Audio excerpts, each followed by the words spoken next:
You see me in a fight with the bear? Pray for the bear. A little bit of a different format in the building here. We have Darren, and I'm joined. Did a little bit of a different format here. So for the premiere of this action-packed drama coming out January 15th, 2022, movie called Pray for the Bear. And I'm sitting here with the man himself put it all together, Mr. Harai, Stan himself, and we're also joined by Madir. Madir. Yes. Now, that stands for something super cool that I just heard a second ago. What does that stand for? Making all dreams into reality. Amazing. So we have Stan, Mr. Harai, and Madir. Gentlemen, thank you so much for coming and joining us on the Please Leap This podcast. Thanks for having us. It's a pleasure being here. It's been a while. It has been a little bit of time since I've seen you last. It's been a while. I see you've been keeping busy. Yeah, I am. I've been keeping busy. Right. Been trying. Again, there's the movie coming out. Pray for the Bear. Yep, Pray for the Bear. It just from the trailer looks insanely nuts. It looks like a really dope drama. So can you tell me a little bit about the project? Oh yeah. Pray for the Bear is basically about a woman who's an avid reader. Okay. And then her boyfriend ends up getting killed. So what she does is she took the knowledge that she got from the books to get revenge and use people to get back on everybody who has something to do with the killing. Oh. And yeah, her and other characters set up everybody, set up the whole situation, and got her revenge. And let somebody else do the crime for her in a way. It's a revenge story. Yeah, so it's almost like what happened is she reads like 48 Laws of Power. So her uncle's the mayor, so she know you don't outshine the master at the first part. Yeah. She read the Art of Seduction, so she was able to manipulate her kidnappers, like to turn them against each other. So like a siren was someone that's overly sexual, and then she used that play on one of the characters, and then I end up having that character turn jealous on somebody else, and then stuff of that nature. She read the 50 Cent's book, Hustle Hard, Hustle Smarter, and then her part of the book is that she was like, you just got to do something. Like she wasn't going to just sit back and wait for something to be done, so she went and just do it. Got it. Yeah. Okay, we don't want to give the people too much because we want them to come out and see it. I'll just do a little bit, yeah. So your role in the project, you're the producer. I wrote it, directed, and Madir directed with me. And Madir was going to do a lot more directing, but what happened is franchise didn't show up to our table read. Oh.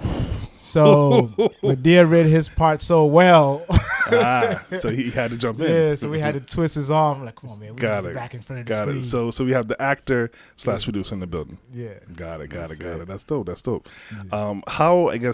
What was the influence for the film? Like, where did it stem from? Madir and I have been talking about doing movies for a while, so we kept going and going, and then COVID hit, so we were just sitting around for a while, and I just decided, you know what?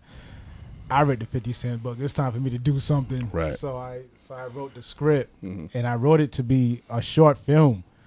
And then when we got into production, and then my girl Natasha, Lady Redbone, she did all the scheduling, got the props. Okay. And, I let her be executive producer on there too. And when we got all the scheduling and all the actors together, we just went it out. Yeah, and then it ended up being close to an hour film. Wow. But yeah, it was great. So in looking at the trailer, am I wrong in saying that this is like an all-black cast that you guys are shooting for? Yeah, it's all black. Okay, so black excellence is really represented. All black everything, yeah. Awesome. That's dope to see.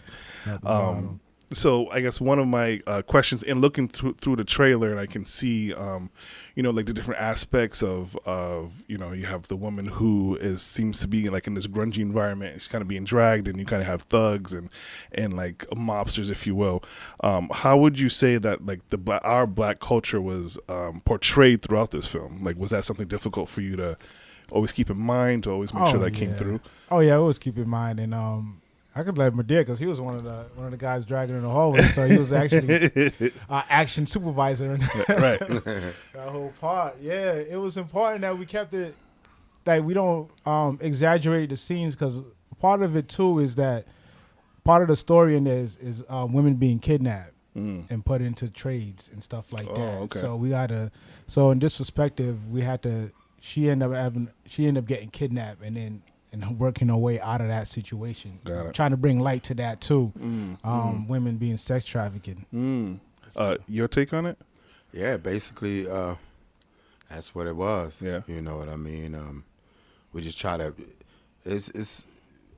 We was shooting it, but also when you watch it, you'll notice that we try to bring a lot of other things to light at the same time. You know what I mean? I'm not even sure if the all black cast was like, if we even thought about it that way, but it just so happened to that, come together. You know what I mean?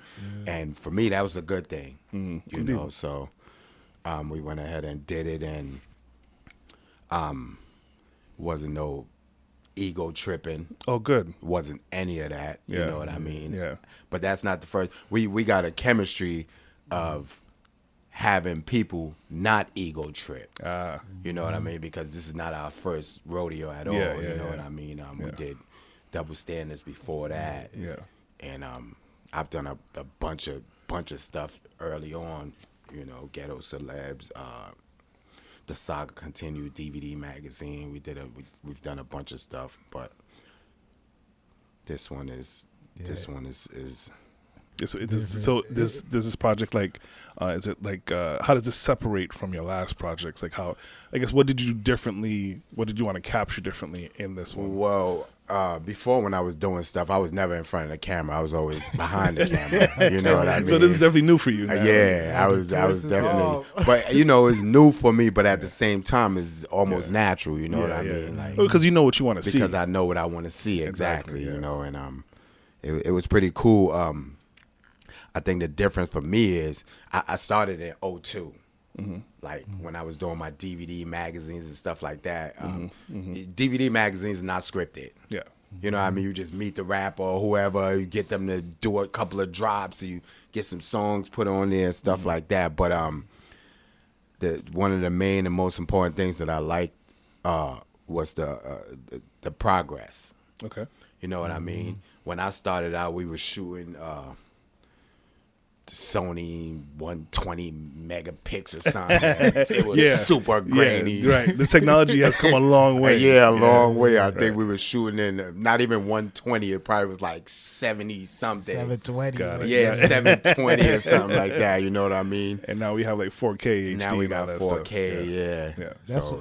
Yeah. That was important too, to make to raise the level of it. That we didn't want to make it look like it was we didn't want to make it look like it was just, how can I say it? Like a backyard movie? Yeah, like a backyard movie. We didn't want to shoot that because that'll take you away from the aspect. You want to be like, oh my gosh. And you see, like, we didn't want to look like the Dolomite movie. Got it. In a way and stuff No, like I understand that. So we wanted to make sure it was, even though Dolomite's a legend, but we wanted to make sure that it was done proper. We took our time. Got it. We did several takes. Absolutely. And the best part was that the reason why Madir and I worked so well is that I could be shooting and stuff like that. He could be on scene acting, but he knows how to direct actors. Got it. He knows how to get the best out of. He knows he was like, we gotta take this over again. Got it. And he knows when to raise his voice and be like, stop playing. You know? You got that raspy you want to, you want to pull it out of the action to make it more there. Yeah. And that's super dope. I didn't know.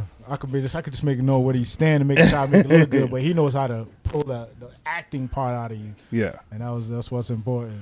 So again, in watching the trailer, I watched it a couple different times, and I was just kind of trying to figure out like what is the takeaway. So like what am I looking for? What am I trying to get from this? And so as the directors and producers, what is like the main thing, or what is one of the main things you want the audience to take away from this project? Literacy, really, because if she didn't read the books as she did, you wouldn't really she wouldn't be able to do what she was doing. Got it. In a way, but also we shot it and wrote it in a way that we made the audience they're going to be intelligent. They're going to be the intelligent one. So we don't sit there and even though I mentioned the stories about her reading, we don't sit there and tell you, oh, this was the book that she pulled this line off. But if you, a lot of people already read 48 Laws of Power. A lot of people already read these books. So if you read these books already, you'll know what part of the book that she's using against the other characters in there. Got it. And even like for myself, I'm probably gonna watch it and recognize either this is a literature that I haven't read, and it would inspire me to go read it, or inspire the audience to go read it. And I purposely show all the books. That's dope. Yeah, so you see her reading the books and all throughout the whole story. And then and it's not I don't want to give it away too much. Yeah, you got to hold it. At the same time, it's kind of strategically put together, strategically placed. Yeah. You know what I mean? It's definitely going to have people wanting to read certain books and you know, gain a little bit of knowledge off of these books. You know what I mean? Like people like us read these books. I know I've read a bunch of them, but you got a whole mass of people that don't even read. Got it. Yeah. You know what I mean? So. My wife is a high school teacher, and one of the things that she always notes is that, especially for people that look like us, being younger, a lot of them have a lower literacy level. Yeah. So we, obviously that's an important topic that you bring light to, that I wasn't even thinking. I'm not even thinking reading has anything to do with this movie. So that's definitely a dope topic to reading, manipulation, a lot of that. Shout out to Courtney. Yeah, it's like our go-to girl, She, once we get there and she start going crazy, then you know what I mean? And when I need to drag the part up out of her, all I gotta do is get her mad and she's ready. Yeah, Courtney's our star, man. Yeah, so I was gonna say, tell me a little bit about the actors and actresses. Courtney's our star. She did double standards with us, and she took that over. And she made it her story. And the same thing was this one. What was great about it is there was only about 3 female parts in the story, and one of them was a very small one. She was a CSI person, and my girl Natasha, she's in there, but the main character was Courtney, and she has to dominate against all these men that's there on set. On top of that, and still stay in character, be a feminine type person, but still show her power and show emotion. We had to ask her to cry in this one, so she had to bring it out of her. To bring that out of her, it was we had a shooting day that went about 12, 13 hours one day, and most of it was her part.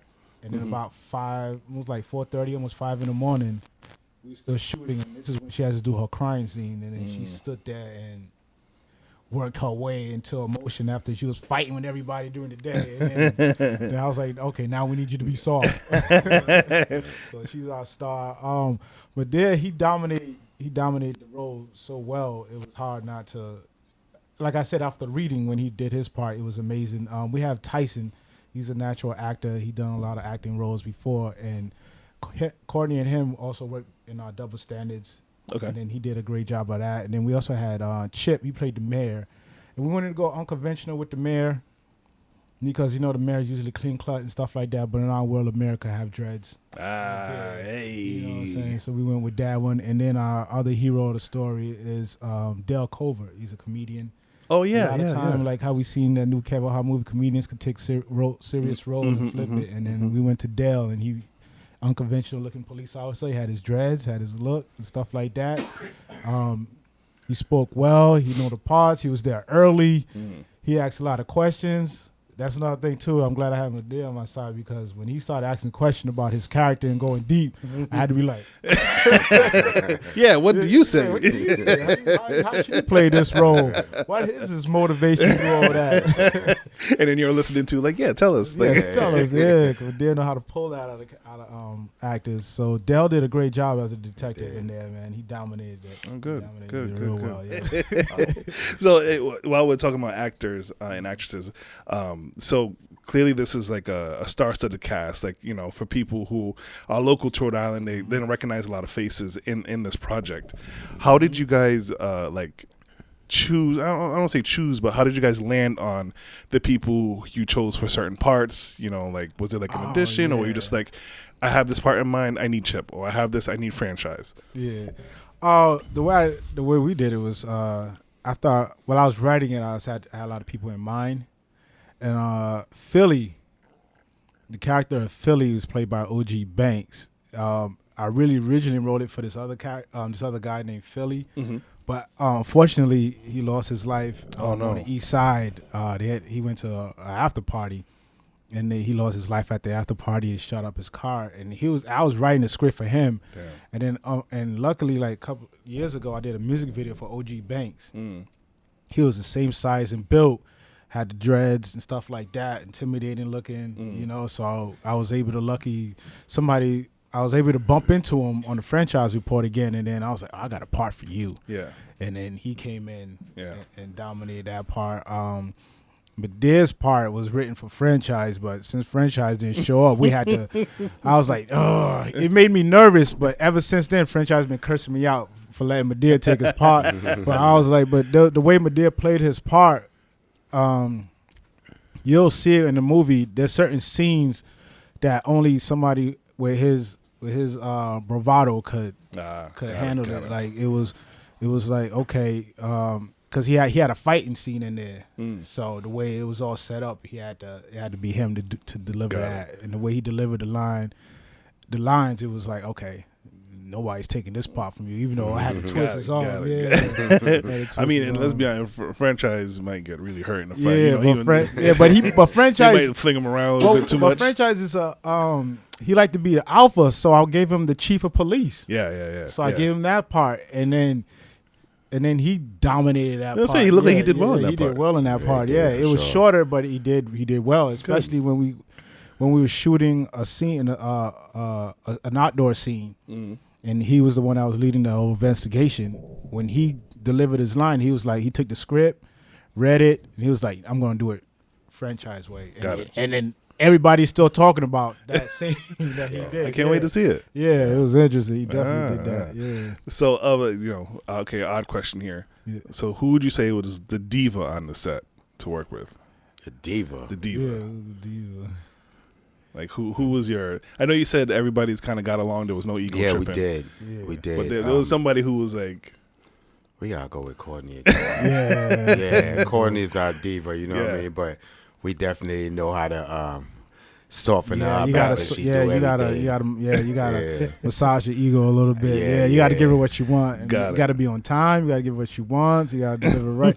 But the hardest person to work was the person who had the most acting experience is Tyson. Yeah. He has when him and Courtney gets around, he just doesn't know how to act. Yeah, it's true. Courtney has so much mind control over him. It's insane. It's insane. Them two got a bathroom scene. And then we had to do the bathroom scene so much, but by the time he came in, he's already frustrated. So when he snapped, he snapped for real. Got it. Yeah, got it. Well, it certainly sounds like a really good dynamic, and I hope it really translates on scene. So again, for those local to Rhode Island, it's going to be premiering January 15th, and it's going to be in the Lincoln Mall, the CW Theater at the Lincoln Mall, January 15th. I took the smaller theater, but the buzz around it was so much, I had to upgrade to the theater.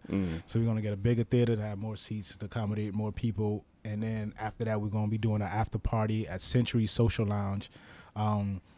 Taj and Mo, who own Fitness Sanctuary, they also got a social club in the mall. So I want to keep everybody in Lincoln. So the movie theater's in Lincoln, and then the after party's in Lincoln. Got it. Yeah, that's dope. We're going to do a lot of giveaways too. So, I got Chip. He's going to say he's going to have a couple of painters that's going to put stuff up, and then we're going to have raffles for everybody. So the price will cover everything that's involved. Got it. Good. So, of course, I lost my train of thought here. Yeah. So this project is just about done, or is it done and ready to be pushed out? Yeah. What's next? Oh, what's next? We're gonna what I have left to do is just I have a company that's gonna do subtitles in French and also in Spanish. Hey. So we could put the distribution to different countries, because a lot of African countries they speak French too. So that dialect's gonna cover there, and Spanish translation for all the Spanish countries out there. So when we hit the distribution market, it'll go further. So we don't have to wait for that. And then we also got other scripts lined up. We have, because we call it This Is My City, Pray for the Bear, is because it's a movie series. So we have This Is My City, Innocence Lost come in. So that's going to deal with Pray for My Bear is this one, and then there's going to be a whole different series trying to keep the same core group together, and then do Innocence Lost, which is going to be a little bit longer than this one. There you go. I didn't even put that together. Yeah, so everything's going to be based in Rhode Island, so that's why it's like This Is My City. Of course, the big up Rhode Island, local talent, and doing us, local businesses. So turn it here into Atlanta. Hey, I like it. I'm on board. Well, we're super excited about it. I can't wait till the project comes out. Last question I got for you. So from your perspective, each one of you's perspective, what was the most difficult thing about this project? I got mine. You can go first. The most difficult thing, besides the fact that it was cold out, probably getting everybody on time, maybe. They're scheduling everybody. Yeah, but other than that, though, it was pretty smooth. You know, and I mean, we've been through the ringer before. You know what I mean? So this one was pretty smooth.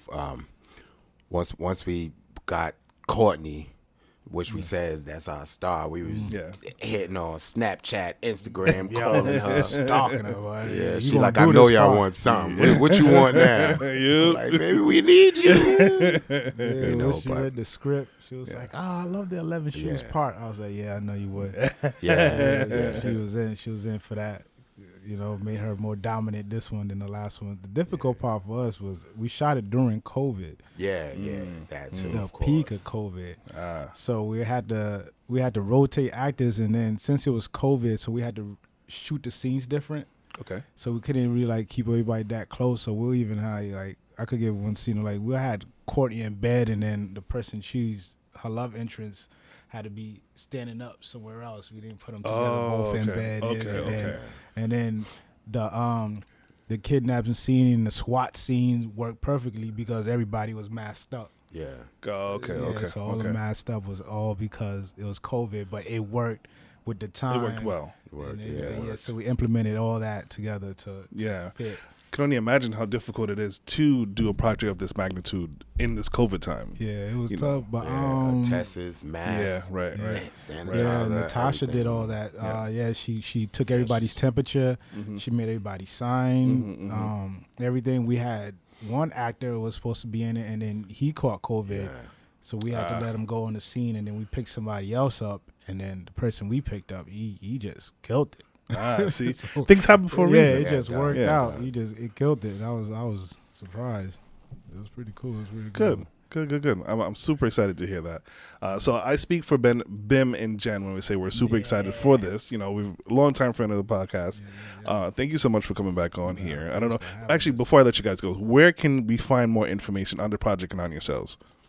You can find me at hotandalright.com. And also hotandalright.com on Instagram, and the official This Is My City on Instagram. That's going to have everything on the movie. The website's still being built, so I have that ready by the end of the week. Okay. Yep. And sir? Yeah. Madir Wear, MADIRWEAR on Facebook.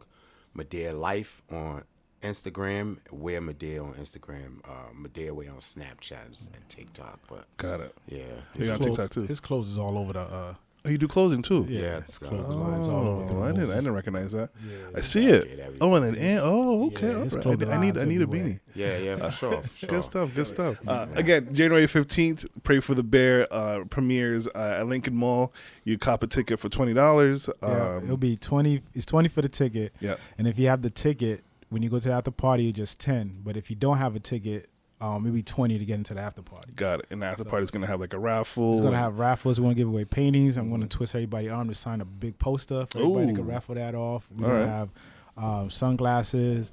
We're going to see if Madir would throw something in there. Yeah, for sure. T-shirt or something, you know what I'm saying? For sure. I see it. That worked. Well, I got more air. I'm going to twist his arm right now. We definitely you can't say no on air, right? Yeah. Well, that's another thing that we forgot to mention as far as the movie. We're doing a lot of cross promotion in there. Everyone in there is doing something. You see? Okay. That's always been one of my strategies since I started. Cross promote everything. You know, the clothes intertwined with the movie, intertwined with the music, all of the above. That's right. All the music, the whole soundtrack, all artists from here. Yeah. Oh. All artists from here. Boom did a great job in the movie too. Shout out Boom too. DJ Boom. Yeah, so it's everything's in-house. Everything's here. Yeah, everything's in-house for sure. That's great. This is our city, so we have to put it out. This is our city. I mean, I don't remember getting a hit up about a podcast in the movie. I'm just saying, maybe the next project. Got you the next one. No, but thank you so much for joining us, guys. Really, really appreciate the sit down. Make sure you guys look for the project coming out January 15th. Pray for the Bear. Yeah.